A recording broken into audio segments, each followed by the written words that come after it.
News Kannada ವಾಹಿನಿಗೆ ಸ್ವಾಗತ. ರಾಜ್ಯದಲ್ಲಿ ಕಾಂಗ್ರೆಸ್ ಸರ್ಕಾರ ಸುಭದ್ರವಾಗಿದೆ. ಯಾವುದೇ ಕಾರಣಕ್ಕೂ ಲೋಕಸಭಾ ಚುನಾವಣೆಯ ಬಳಿಕ ಪತನವಾಗುವುದಿಲ್ಲ ಅಂತ ಆಹಾರ ಮತ್ತು ನಾಗರಿಕ ಸರಬರಾಜು ಇಲಾಖೆಯ ಸಚಿವ ಕೆಎಚ್ ಮುನಿಯಪ್ಪ ವಿಶ್ವಾಸ ವ್ಯಕ್ತಪಡಿಸಿದ್ದಾರೆ. ಬೆಳಗಾವಿ ಕಾಂಗ್ರೆಸ್ ಭವನದಲ್ಲಿ ಇಂದು ಮಾಧ್ಯಮಗಳಿಗೆ ಪ್ರತಿಕ್ರಿಯಿಸಿ 135 ಶಾಸಕರು ಹಾಗೂ ಓರ್ವ ಪಕ್ಷೇತರ ಶಾಸಕರ ಬೆಂಬಲ ಇರುವಾಗ ಆ ಚಿಂತನೆ ಯಾಕಬೇಕು? ನಮ್ಮ ಕಾರ್ಯಕ್ರಮಗಳು ನಮಗೆ ಶಕ್ತಿ ಕೊಟ್ಟಿದೆ. ಜನ ನಮ್ಮ ಜೊತೆಗಿದ್ದಾರೆ. ನಮ್ಮ ಕಾರ್ಯಕ್ರಮದ ಫಲಾನುಭವಿಗಳು ಎಲ್ಲರೂ ಕೂಡ ಮತ ಹಾಕಿದ್ರೆ 28 ಸ್ಥಾನವನ್ನ ನಾವೇ ಗೆಲ್ತೀವಿ ಎಂದರು. ಲೋಕಸಭಾ ಚುನಾವಣೆ ಬಳಿಕ ಸಿಎಂ ಬದಲಾವಣೆ ವಿಚಾರಕ್ಕೆ ಪ್ರತಿಕ್ರಿಯಿಸಿ, ಈಗ ಅಂತಹ ಪರಿಸ್ಥಿತಿ ಇಲ್ಲ. ಸಿದ್ದರಾಮಯ್ಯ ಅವರೇ ಮುಖ್ಯಮಂತ್ರಿಯಾಗಿ ಮುಂದುವರಿಯುತ್ತಾರೆ. ನಮ್ಮ ಪಕ್ಷದಲ್ಲಿ ಯಾವುದೇ ಗೊಂದಲ ಇಲ್ಲ ಅಂತ ಸ್ಪಷ್ಟಪಡಿಸಿದ್ದಾರೆ. ಚಿಕ್ಕೋಡಿಯಲ್ಲಿ ದಲಿತ ಸಮುದಾಯದ ಅಭ್ಯರ್ಥಿ ಶಂಭು ಕಲ್ಲೋಳ್ಕರ್ ಪಕ್ಷೇತರವಾಗಿ ಸ್ಪರ್ಧಿಸಿರುವುದು ಕಾಂಗ್ರೆಸ್ಗೆ ಹಿನ್ನಡೆಯಾಗುವ ಬಗ್ಗೆ ಮಾಧ್ಯಮಗಳು ಕೇಳಿದ ಪ್ರಶ್ನೆಗೆ ಉತ್ತರಿಸಿ, ಇದು ಈಗ ನನ್ನ ಗಮನಕ್ಕೆ ಬಂದಿದೆ. ಅವರೊಂದಿಗೆ ಮಾತುಕತೆ ನಡೆಸುವುದಾಗಿ ಹೇಳಿದ್ದಾರೆ. ಹಾಸನ ಅಶ್ಲೀಲ ವಿಡಿಯೋ ಪ್ರಕರಣದಲ್ಲಿ ಎಚ್ಡಿ ರೇವಣ್ಣ ಹಾಗೂ ಮುಖ್ಯಮಂತ್ರಿ ಸಿದ್ದರಾಮಯ್ಯ ಅವರ ನಡುವೆ ಹೊಂದಾಣಿಕೆಯಾಗಿದೆ ಎಂಬ ಕೇಂದ್ರ ಸಚಿವ ಪ್ರಹ್ಲಾದ್ ಜೋಶಿ ಆರೋಪಕ್ಕೆ ಪ್ರತಿಕ್ರಿಯಿಸಿ, ಜೋಶಿ ರಾಜ್ಯಕ್ಕೆ ದುರುದ್ದೇಶಕ್ಕಾಗಿ ಈ ರೀತಿ ಹೇಳಿದ್ದಾರೆ. ಈ ಪ್ರಕರಣದ ತನಿಖೆಗಾಗಿ ಸರ್ಕಾರ ಎಸ್ಐಟಿ ನೇಮಿಸಿದೆ. ಅದು ತನಿಖೆ ಕೈಗೊಂಡಿದ್ದು ಅವರು ನೀಡುವ ವರದಿ ಆಧರಿಸಿ ಕ್ರಮ ವಹಿಸಲಾಗಿದೆ. ಕಾನೂನಿಗಿಂತ ಯಾರು ದೊಡ್ಡವರಲ್ಲ. ಈ ವಿಷಯದಲ್ಲಿ ತಪ್ಪಿತಸ್ಥರಿಗೆ ಶಿಕ್ಷೆಯಾಗಲಿದೆ ಎಂದರು. ರಾಜ್ಯದ ಬಡವರಿಗೆ ಅಕ್ಕಿ ನೀಡುವಲ್ಲಿ ಕೇಂದ್ರ ಸರ್ಕಾರ ರಾಜಕೀಯ ಮಾಡಿದೆ.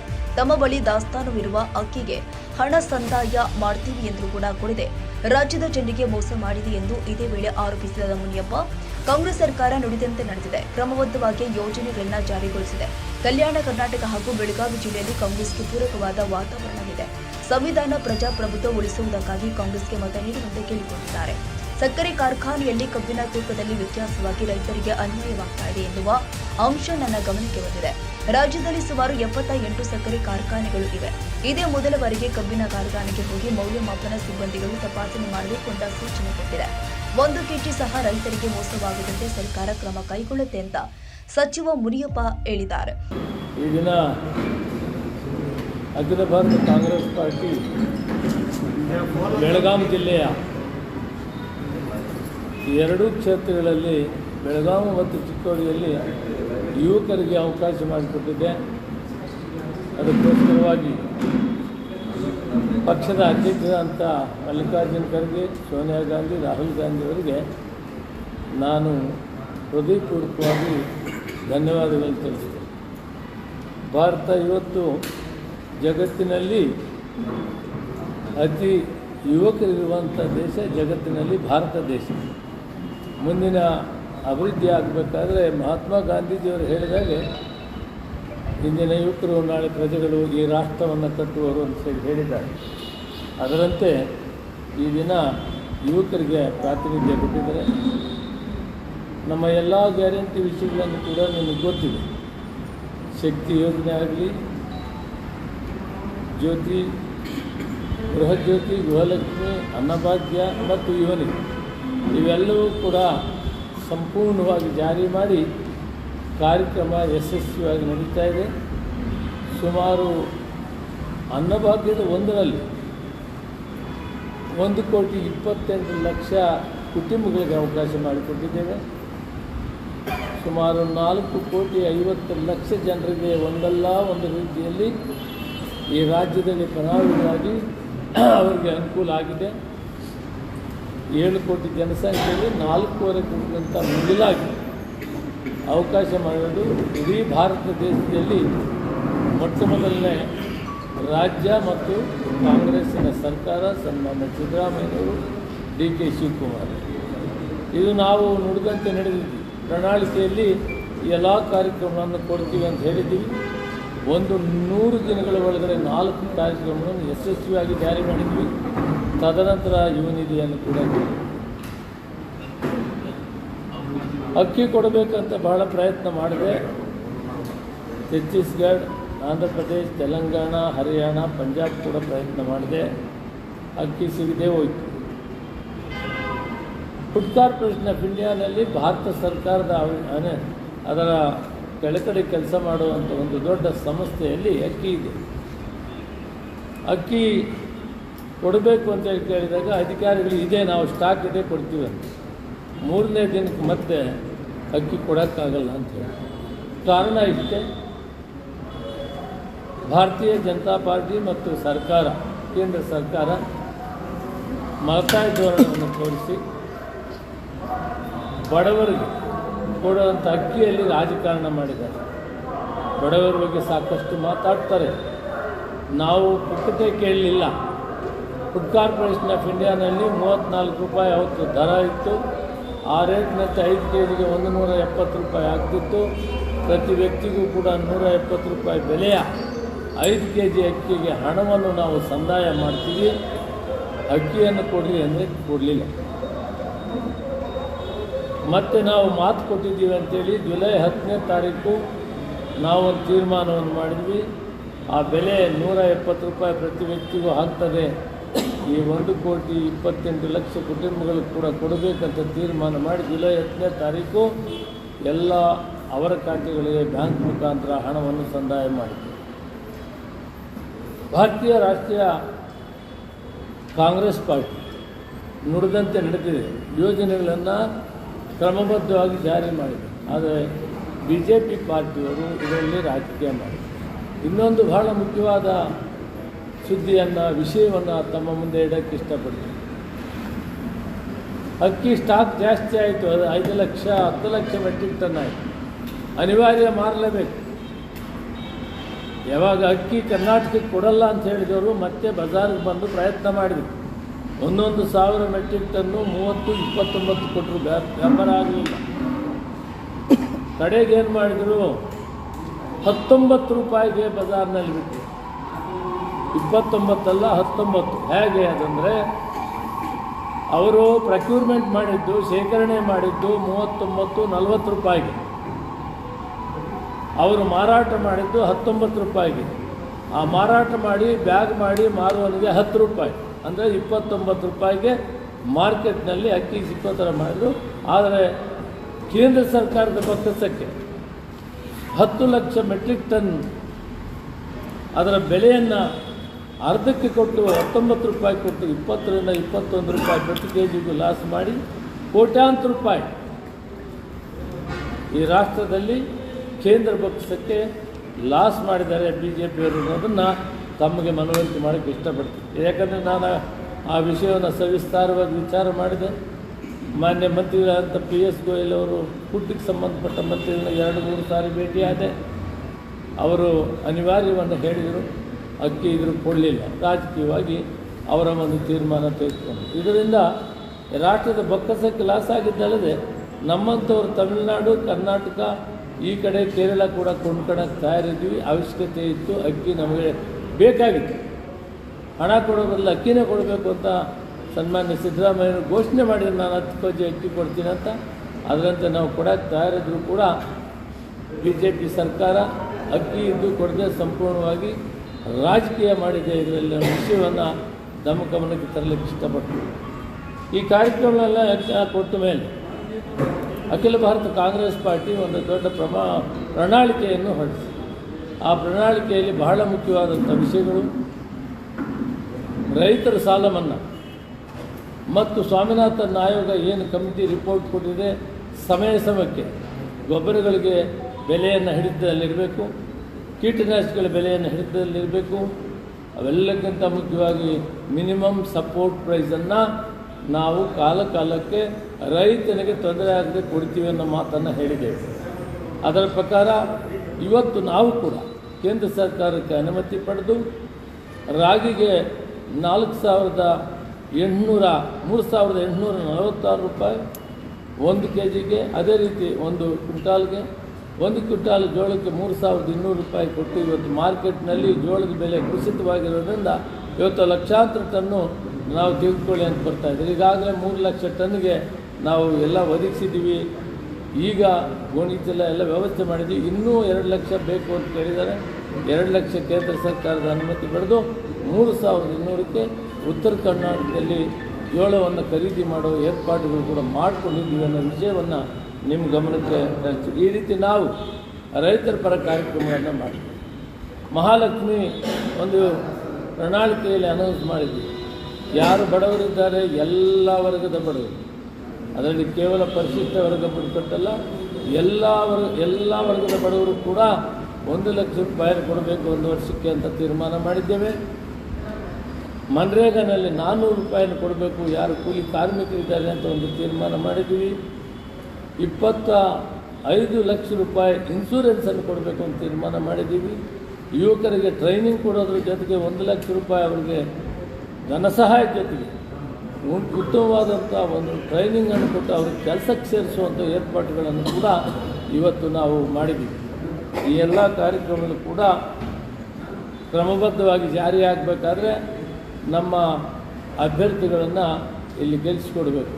ನಮ್ಮ ಕಾರ್ಯಕ್ರಮವನ್ನು ಇವತ್ತು ನಾವು ಅಂದಾಜು ಮಾಡಿದರೆ, ನಾನು ಈಗಾಗಲೇ ರಾಯಚೂರು ಕ್ಷೇತ್ರದಲ್ಲಿ ಕೂಡ ನೋಡ್ಕೊಂಡು ಬಂದೆ. ನಾನು ಎಲ್ಲ ಕಡೆ ಕೂಡ ಗುಲ್ಬರ್ಗ ಹೋಗಿದ್ದೆ, ಬೀದರ್ ಹೋಗಿದ್ದೆ, ಎಲ್ಲ ಭಾಳ ಚೆನ್ನಾಗಿದೆ, ಒಳ್ಳೆಯ ಅಭಿಪ್ರಾಯ ಇದೆ, ಜನ ಸ್ಪಂದನೆ ಇದೆ.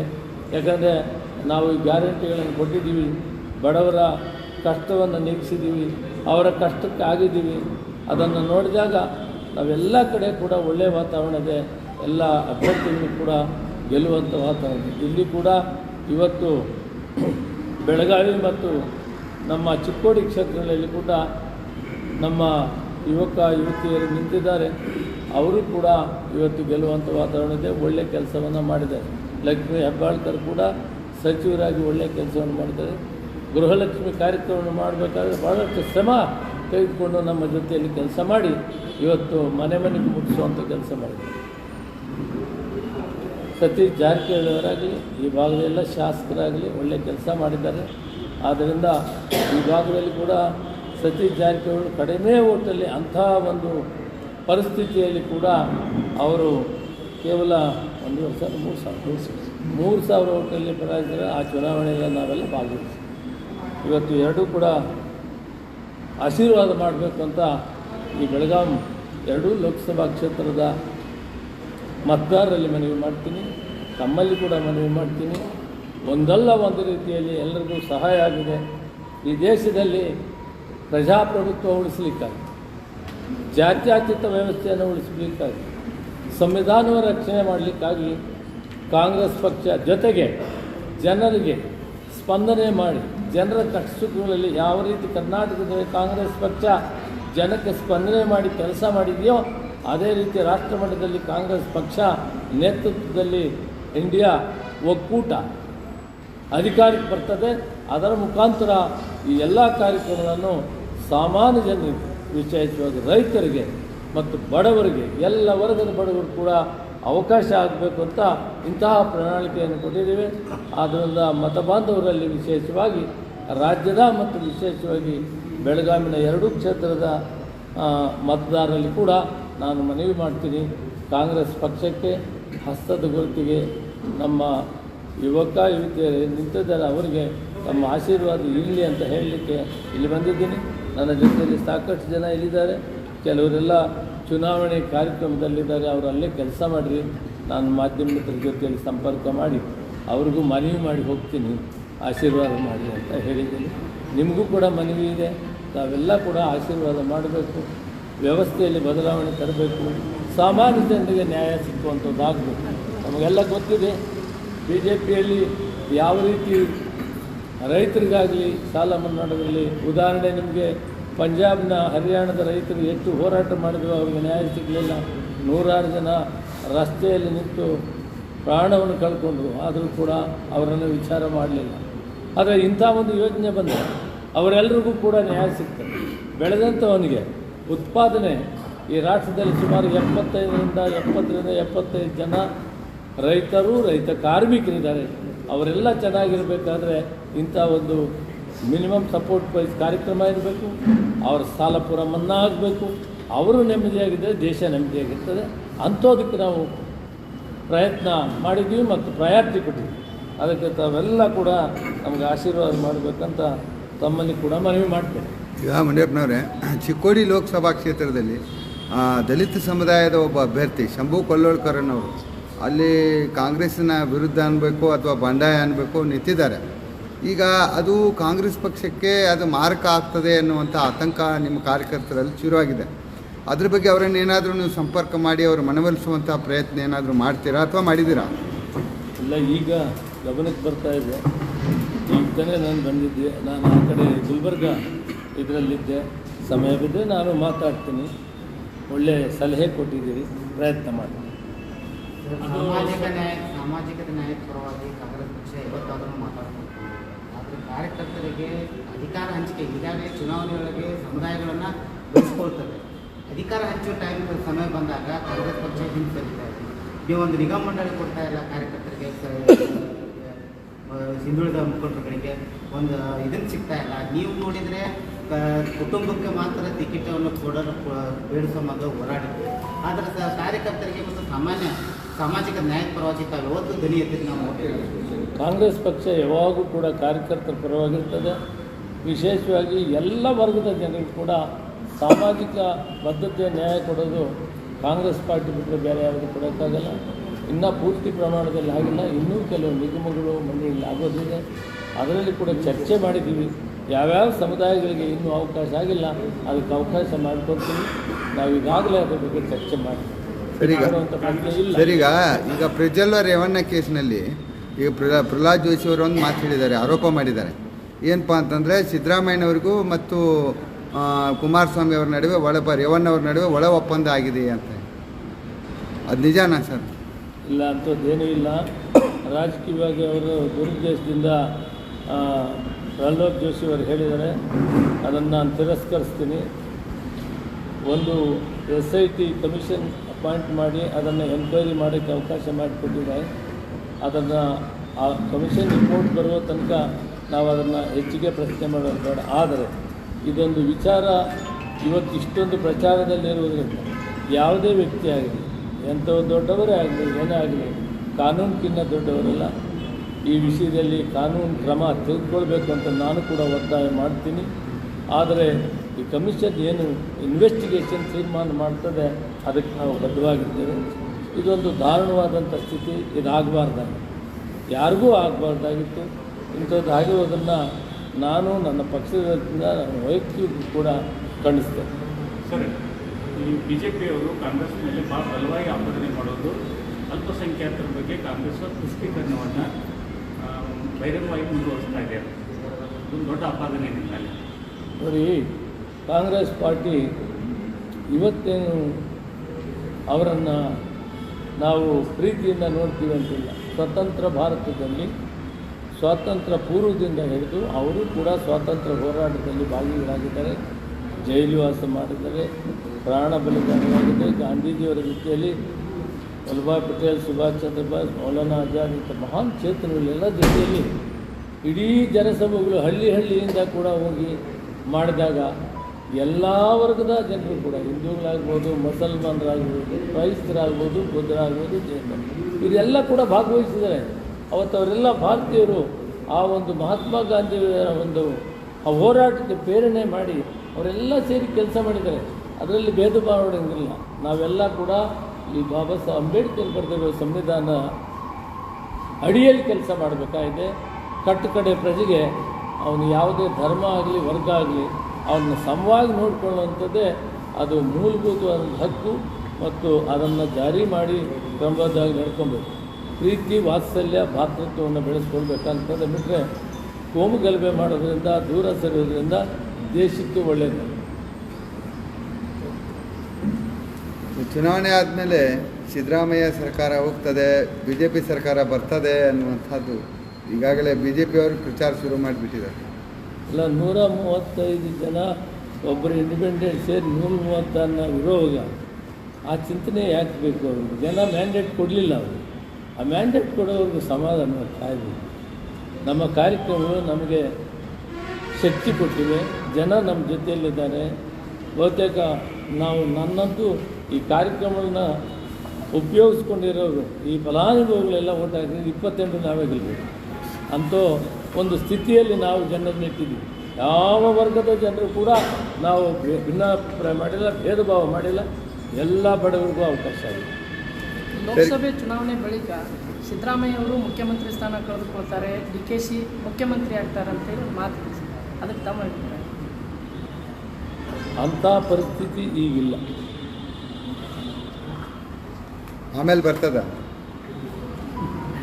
ಈಗಂತೂ ಇಲ್ಲ. ಸರ್, ಇನ್ನೊಂದು ಈ ಚುನಾವಣೆ ಇದೆಲ್ಲ ಬಿಟ್ಟು ಇನ್ನೊಂದು ನಿಮ್ಮ ಇಲಾಖೆಗೆ ಸಂಬಂಧಪಟ್ಟಂಥದ್ದು. ಈಗ ತೂಕ ಮತ್ತು ಮಾಪನ ಇಲಾಖೆ ನಿಮ್ಮ ಅಂಡರ್ದಲ್ಲೇ ಬರ್ತದೆ. ಈಗ ಕಬ್ಬು ಕಾರ್ಖಾನೆಗಳು ತೂಕದಲ್ಲಿ ಮೋಸ ಮಾಡ್ತಾ ಇದ್ದಾವೆ ಅನ್ನುವಂಥದ್ದು ಭಾಳ ದಿವಸದಿಂದ ಆರೋಪ ಬರ್ತಾ ಇದೆಯಲ್ಲ, ಸ್ಟ್ರಿಕ್ಟಾಗಿ ಆ್ಯಕ್ಷನ್ ಆಗ್ತಾ ಇಲ್ಲ.